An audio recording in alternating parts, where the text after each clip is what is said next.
Okay, hi, I'm Eva and I have a couple more knit things to show you. It's January 2026 and I probably won't have many knitting vlogs for a while. So this will be the last one for a while, but I do have a couple more things to show. I think my first thing that I knit is, I call them my camo stripe socks for pretty obvious reasons. They're a little rough because I've worn them a lot. I like them. I'll show this side. They're a Summerlee pattern again.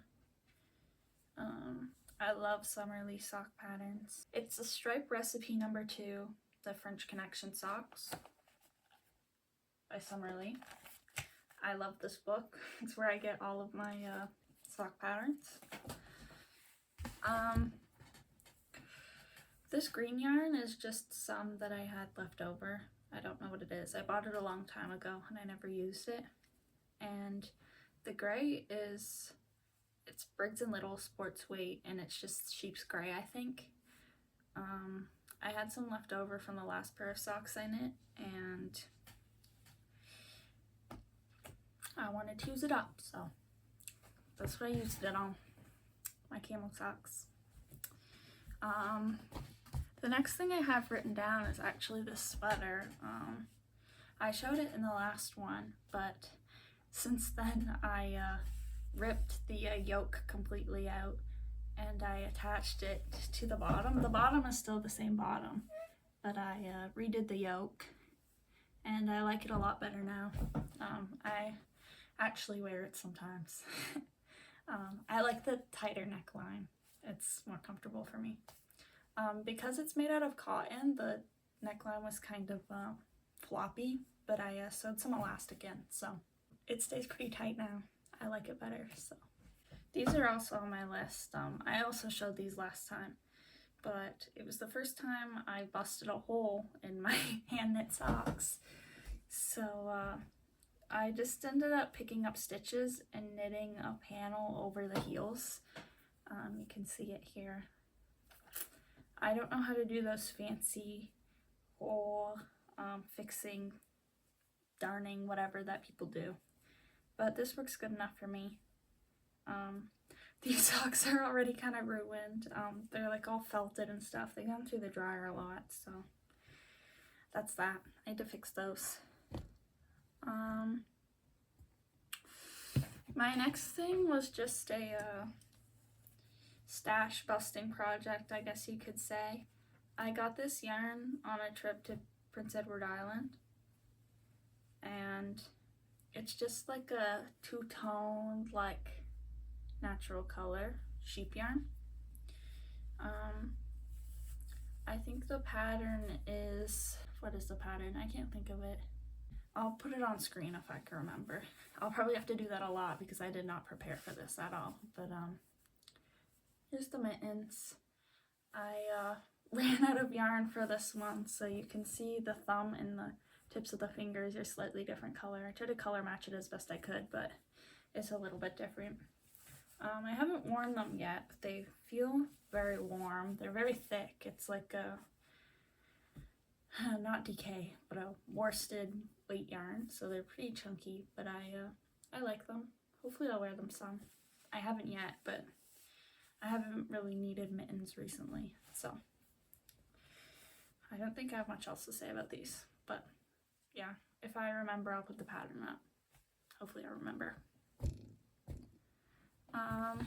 My next thing, which is like my final finished project, once again, I don't know the name of the yarn.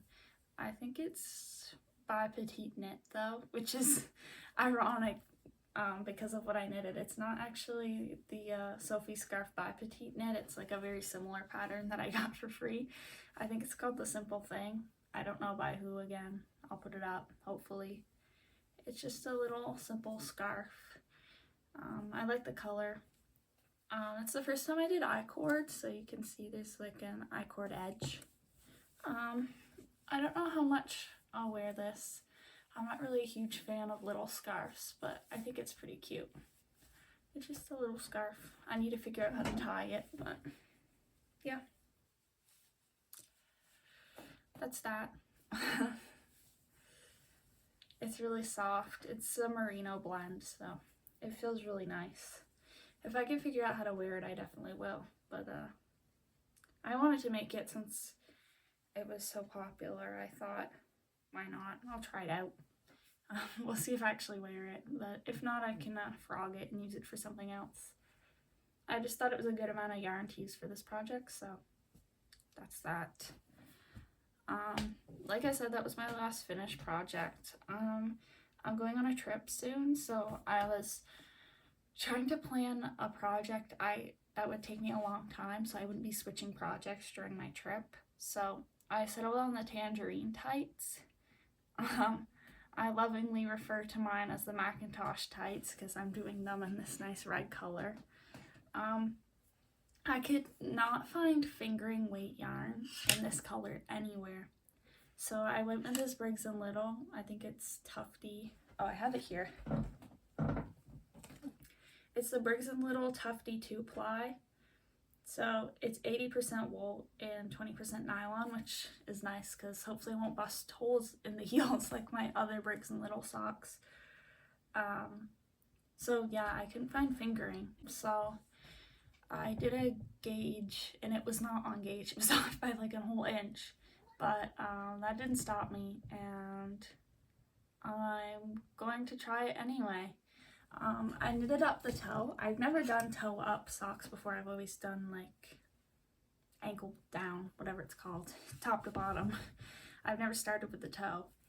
They're just a pair of ribbed tights with a foot on. So it's supposed to be in fingering, so it will take a long time. I'm using like thin sock needles. This is the toe so far. It's looking a little bit big, but I hope it will turn out okay. Yeah, I haven't done much of it, literally just the toe, but we'll see how it goes. It's a work in progress. We'll see how it goes. It's not too serious of a project. It's Briggs & Little, so the yarn only cost me like $30, so we'll see. That's pretty much all I have to show for now. Like I said, I don't foresee doing a lot of these in the future because I'm going on a trip. I might do some little travel vlogs, we'll see. But yeah, that's pretty much all I have to say. It's shorter than the last one, but it's only been like 2 months. Last time I showed like a whole year of projects, so this is pretty good for me. I'm not a fast knitter, so yeah, and I've been really busy recently, but that's all I have to show, so bye.